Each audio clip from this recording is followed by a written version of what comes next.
Hello student, इस lecture में हम बहुत ही इंपॉर्टेंट टॉपिक करने वाले हैं, that is the cell cycle and cell division.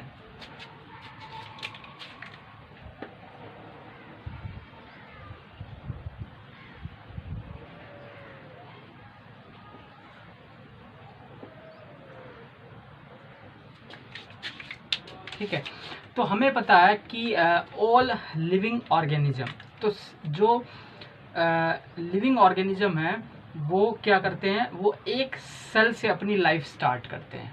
ठीक है, जो मल्टी सेलुलर ऑर्गेनिज्म आपको पता है, zygote is formed when the male gamete fuse with the female gamete. ठीक है, then the zygote divide and the progeny cells which are produced from the zygote will differentiate to form the new organism, multi cellular organism. ठीक है, तो वो क्या करता है, जो सेल है वो डिवाइड करती है। तो हमें ये देखना, जब एक सेल डिवाइड करती है तो सेल के अंदर क्या क्या रिक्वायरमेंट होती है जब एक सेल डिवाइड करेगी, कौन कौन से स्टेप्स होते हैं। ठीक है, तो जब वो सेल अपने आप को डिवाइड करती है तो एक कुछ प्रोसेस होती है जो साइक्लिक मैनर में होती है, तो उसको हम कहते हैं सेल साइकिल। तो सेल साइकिल क्या है, वो सारे इवेंट्स हैं जो एक पर्टिकुलर ऑर्डर में होते हैं, एक पर्टिकुलर सीरीज में होते हैं, और जिसके बाद जिसके अंदर होगा क्या, जो जो सेल है वो अपने जो उसका जो जीनोम होता है उसको वो क्या करता है, मल्टीप्लाई करता है। जो उसका डीएनए कंटेंट होता है उसको क्या करता है, वो रेप्लिकेट करता है, कॉपी करता है। ठीक है, और जो सेल डिवाइड होकर बनेंगे उसके अंदर क्या कर देगा, उसको डिस्ट्रीब्यूट कर देगा। क्यों कर देगा, बिल्कुल क्लियर आप लोगों को, जो सेल के अंदर जो मेन जो कंट्रोल करता है एक्टिविटीज को, वो क्या करता है, न्यूक्लियस करता है। न्यूक्लियस के अंदर जो डीएनए है वही रेगुलेट करते हैं। तो अगर एक सेल दो नई सेल बनाती है तो जितना डीएनए कंटेंट पहली वाली सेल में था उतना ही डीएनए कंटेंट दूसरी सेल में भी होना चाहिए। तो उसके लिए सेल क्या करता है, अपने डीएनए कंटेंट को पहले डबल करता है और उसको फिर डिस्ट्रीब्यूट कर देता है इक्वल अमाउंट में। ठीक है, तो ये जो सीरीज ऑफ इवेंट्स होंगे उसको हम क्या कहेंगे, सेल साइकिल। ठीक है, तो सेल साइकिल क्या है, सीरीज ऑफ इवेंट्स इन विच जो सेल ग्रोथ, सेल की ग्रोथ भी होती है। सेल अब क्योंकि सेल को क्या करना है, अपने मटेरियल को दो सेल में डिवाइड करना है। ठीक है, डुप्लीकेट जीनोम को डुप्लीकेट करेगा। ठीक है, और अल्टीमेटली सेल क्या करेगा, सेल दो सेल में डिवाइड हो जाएगा, नई डॉटर सेल में डिवाइड हो जाएगा। ठीक है, तो अगर हम एक ओवरऑल सेल साइकिल को देखें तो एक ओवरऑल सेल साइकिल के लिए एक बहुत अच्छा डायग्राम बना रखा आपके एनसीईआरटी बुक में। तो उस डायग्राम में जो सेल साइकिल है,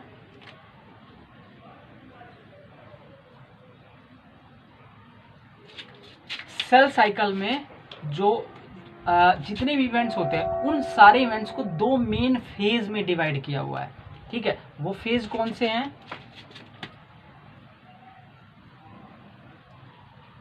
इंटरफेज एंड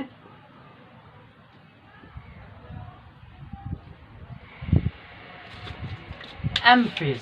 इंटरफेज और एम फेज क्या है, जितने भी इवेंट्स होते हैं सेल के अंदर सेल साइकिल के दौरान, उन सारे इवेंट्स को हमने दो मेन फेज में डिवाइड कर दिया। ठीक है, तो इसके लिए तो हमें एक साइक्लिक प्रोसेस दिखानी है।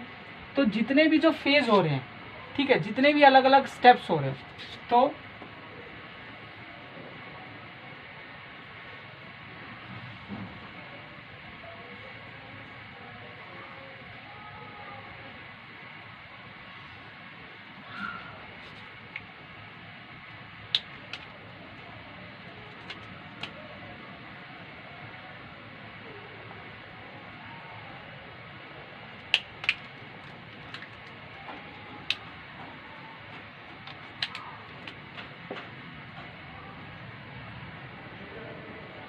ये मान लो सेल है जो कि मैंने यहाँ पर प्लेस करी है, और ये सेल किसके अंदर एंटर करती है, सेल साइकिल के अंदर एंटर करती है। ठीक है, तो सबसे पहले ये जो सेल है एक फेज में एंटर करेगी, जिस फेज को हम कहते हैं, this is the G1 phase. ठीक है, it is called the gap 1 phase. ठीक है, फिर ये जो सेल गैप 1 के बाद किस में एंटर करेगी, एस फेज। तो इसके बारे में हम डिटेल से देखेंगे कि इन फेज में होता क्या है। फिर एस फेज के बाद ये किस में एंटर करेगी, ये एंटर करेगी G2 फेज। ठीक है, तो ये जो G1 S और G2 फेज जो है, देखो पूरी साइकिल में जो मैंने इनका जो अमाउंट है, इनका जो एरिया जो ये कवर कर रहे हैं, तो ज़्यादातर जो एरिया इस साइकिल का जो कवर कर रहे हैं, इस सर्कल का जो कवर कर रहा है, वो G1S और G2 फेज कर रहा है। ये जो है दिस इज द इंटरफेज, ये जो पूरा फेज है ये क्या है, दिस इज द इंटरफेज। ठीक है, इसके बाद जो फेज स्टार्ट होती है वो कौन सी होती है, एम फेज स्टार्ट होती है। एम फेज में क्या होगा, जब एक्चुअली जो सेल होती है, सेल जो डिवाइड जो होती है, एक्चुअली किस फेज में डिवाइड होती है, एम फेज में। तो यानी कि इससे पहले जो हमने ये इंटरफेज पढ़ा, इस फेज में क्या होगा, सेल के डिवीजन के लिए जो जो रिक्वायरमेंट है, वो रिक्वायरमेंट कहाँ कंप्लीट होगी, वो इंटरफेज में कंप्लीट होती है। तो इंटरफेज एक तरह का प्रिपरेटरी फेज है। हम जो भी कोई काम करते हैं तो उसके लिए हमें पहले से कुछ प्रिपरेशन करनी पड़ती है। ठीक है, तो वो प्रिपरेशन करने के लिए का जो टाइम है सेल साइकिल के अंदर, उस टाइम को क्या करें, इंटरफेज। ठीक है, तो अपने आप को प्रिपेयर करने के बाद सेल क्या करेगी, सेल अपने आप को डिवाइड करना स्टार्ट करेगी, और उसके अंदर फिर हम किसके बारे में पढ़ेंगे, एम फेज। अब इसमें भी दो फर्दर डिफरेंट प्रोसेस है। सेल क्या करता है, सबसे पहले अपने न्यूक्लियस को डिवाइड करता है। ठीक है, तो जब वो न्यूक्लियस को डिवाइड करेगा तो उस स्टेप को हम कहते हैं कैरियोकाइनेसिस। तो ये जो मैंने दिखाया है, दिस इज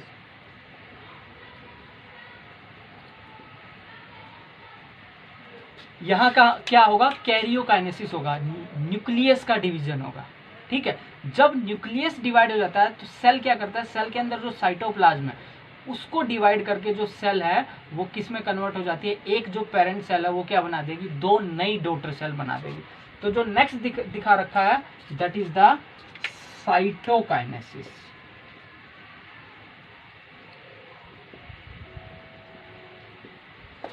क्या है, साइटोकाइनेसिस। ठीक है, तो ये जो फेज हो गई, इस फेज को हम क्या कर रहे हैं, ये जो फेज है दिस इज एम फेज।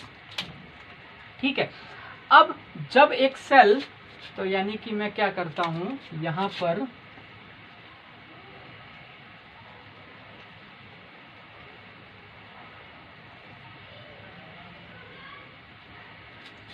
दो सेल बन गई। अब हो सकता है ये जो दो सेल बनी है दोबारा से सेल साइकिल के अंदर एंटर कर जाए।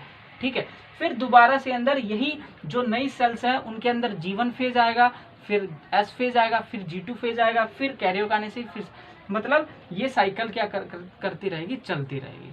ठीक है, लेकिन अगर मान लो जो सेल बनी है उसको फर्दर डिवाइड नहीं होना है, तो वो जो ये जो सेल बनी है आफ्टर द साइटोकाइनेसिस, वो सेल G1 फेज में एंटर ना करके एक दूसरे फेज में एंटर कर जाती है, और उस फेज को हम कहते हैं G0 फेज। तो ये जो फेज है, दिस फेज G0 फेज। ठीक है, ये कौन सी फेज है, जब एक न्यूली डिवाइड सेल होती है, जब एक सेल डिवाइड करके नई सेल को बनाती है, तो जो न्यूली डिवाइड सेल है वो फर्दर डिवाइड ना करे, वो क्या करे, अपने आप को डिफरेंशिएट कर दे। डिवाइड नहीं कर रही है वो, अपने आप को उसने क्या कर दिया, किसी काम के लिए स्पेशलाइज कर दिया।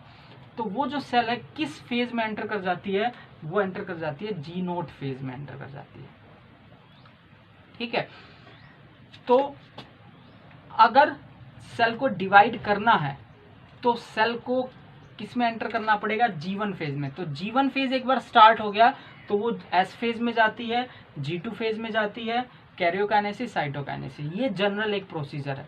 अगर सेल को डिवाइड नहीं करना है तो वो किस में एंटर कर जाएगी, G0 फेज में।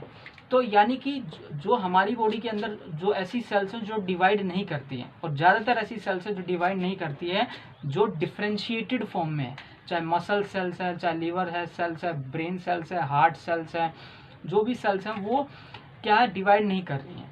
ठीक है, तो वो किस सारी स्टेट में है, वो G0 फेज में है। ठीक है, तो हम वन बाय वन डिस्कस करेंगे। तो सबसे पहले हम डिस्कस करते हैं इंटरफेज। तो इंटरफेज के बारे में मैंने आपको बता दिया, इंटरफेज कौन सी फेज है, प्रिपरेटरी फेज है। कैसी फेज है इंटरफेज,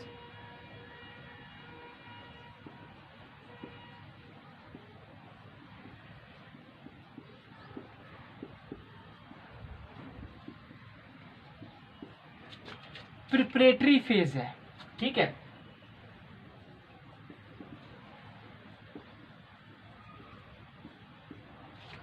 रेस्टिंग फेज है। रेस्टिंग फेज का मतलब आपको सेल के अंदर देख कर लगेगा कि सेल के अंदर कोई एक्टिविटीज नहीं हो रही, क्योंकि सेल का साइज ना बढ़ रहा है ना छोटा हो रहा है। सेल जैसी एक स्पेशलाइज वो जो फेज में होती जो है, ठीक है।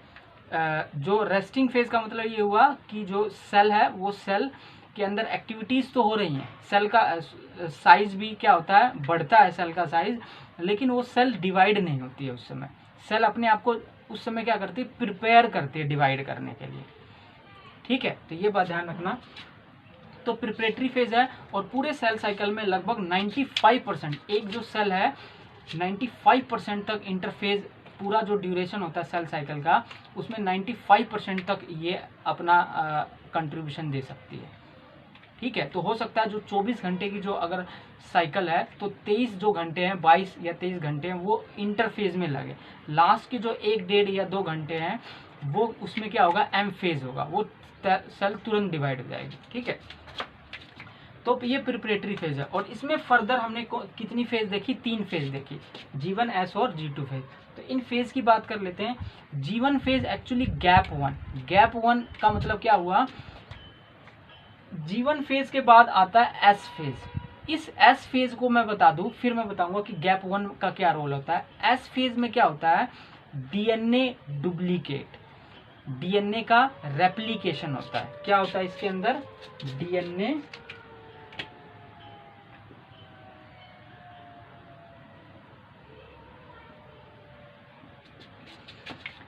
रेप्लिकेशन, डीएनए डुप्लीकेट करेगा अपने आप को। तो यानी कि किस फेज में सेल अपने डीएनए को डुप्लीकेट करता है, एस फेज में, synthesis phase, S means synthesis phase. तो इस फेज के अंदर ये क्या कर रहा है, डीएनए को डबल कर रहा है। अब डीएनए को डबल करने के लिए जो जो रिक्वायरमेंट्स हैं, वो जो प्रोटीन चाहिए या जो अलग डिफरेंट कंपोनेंट चाहिए, उनका जो सिंथेसिस होगा, उनका जो बनना होगा, वो होगा G1 फेज में। तो इस सेल फेज में सेल अपने आप को ग्रो करेगी और क्या करेगी, मटेरियल सिंथेसाइज करेगी, ताकि वो क्या कर सके, एस फेज के अंदर डीएनए को डबल कर सके। तो G1 फेज क्या है, एक गैप है एस फेज के आने से पहले, जिसके अंदर सेल ग्रो करती है, ठीक है। और एस फेज के अंदर डीएनए डबल हो जाता है। अगर हम एनिमल सेल की बात करें, तो एनिमल सेल में एस फेज के ही अंदर एक और सेल ऑर्गेनेली है जो अपने आप को डुप्लीकेट कर लेती है, सेंट्रियोल। क्योंकि प्लांट सेल में सेंट्रियोल नहीं होता है, एनिमल सेल में सेंट्रियोल होता है। तो सेंट्रियोल जो है वो एस फेज में ही डुप्लीकेट होगा, ठीक है, in the case of animal cell. तो यहाँ पर आप सेंट्रियोल का डुप्लीकेशन भी देख सकते हो, सेंट्रियोल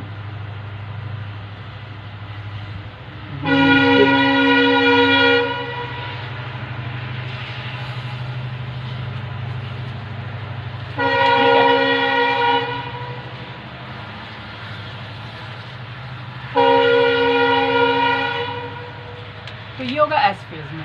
नेक्स्ट आते हैं गैप 2 फेज में।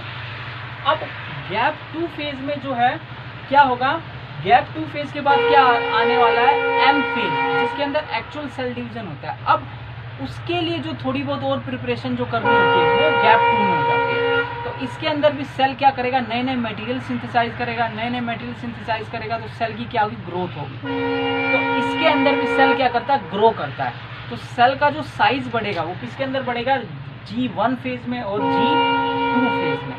गैप 1 और गैप 2 में सेल जो है छोटी साइज से बड़ी साइज की हो जाती है, ठीक है, सेल ग्रो करती है इसके अंदर, ठीक है। और वो मटेरियल सिंथेसाइज करती है जो कि नेक्स्ट फेज में होने वाला है। G1 में वो चीज़ें सिंथेसाइज होंगी जो एस फेज में जरूरत होगी जिसकी, और G2 में वो होगा जो कि एम फेज के अंदर रिक्वायरमेंट होगी, ठीक है। अब यहाँ पर एक चीज़ मैं आपको बता दूँ, मैंने क्या कहा कि एस फेज के अंदर डीएनए का अमाउंट डबल होता है, डीएनए का कंटेंट डबल होता है, लेकिन ये बात ध्यान रखना, क्रोमोजोम का नंबर सेम रहता है। ये बात कभी मत भूलना, जितना number of chromosome G1 phase में था उतना ही एस फेज में होगा और उतना ही G2 फेज में होगा। एस फेज से पहले और एस फेज से बाद जो क्रोमोजोम का नंबर है एक सेल के अंदर चेंज नहीं होता है। अगर मान लो एस फेज से पहले वो डिप्लॉइड है, अगर उसके अंदर 2 सेट है क्रोमोजोम के, तो एस फेज के बाद भी 2 सेट होंगे। रिप्रेजेंट करते हैं हम 2n से, तो अगर यहाँ पर ये 2n है तो यहाँ पर भी क्या रहेगी, 2n ही रहेगी, और यहाँ पर भी क्या रहेगी, 2n रहेगी।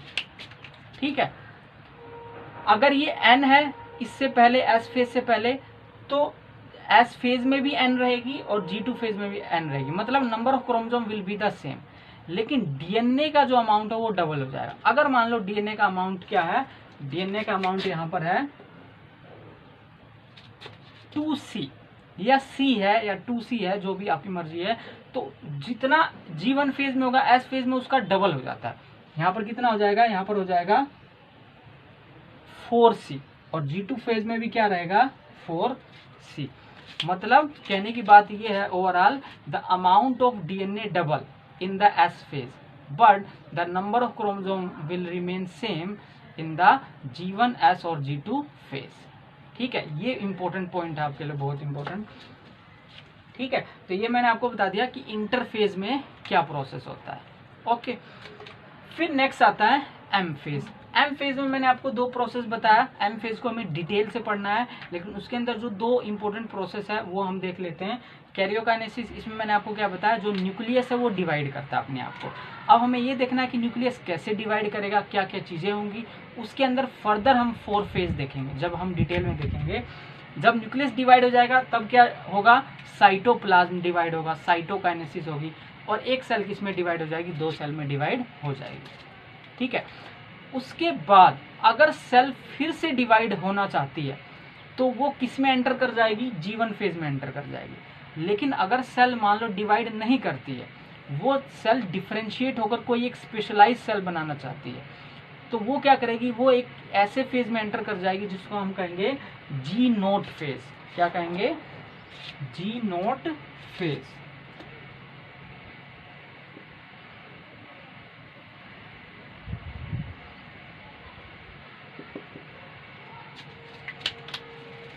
G0 phase. अब ये जो G0 फेज है इसको हम कहते हैं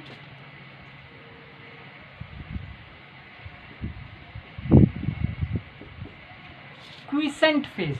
क्विसेंट फेज का मतलब क्या हुआ, यहाँ पर सेल डिवाइड नहीं कर रही है। क्विसेंट का मतलब हुआ यहाँ पर सेल डिवीजन नहीं होगा, लेकिन सेल मेटाबॉलिकली एक्टिव रहेगी।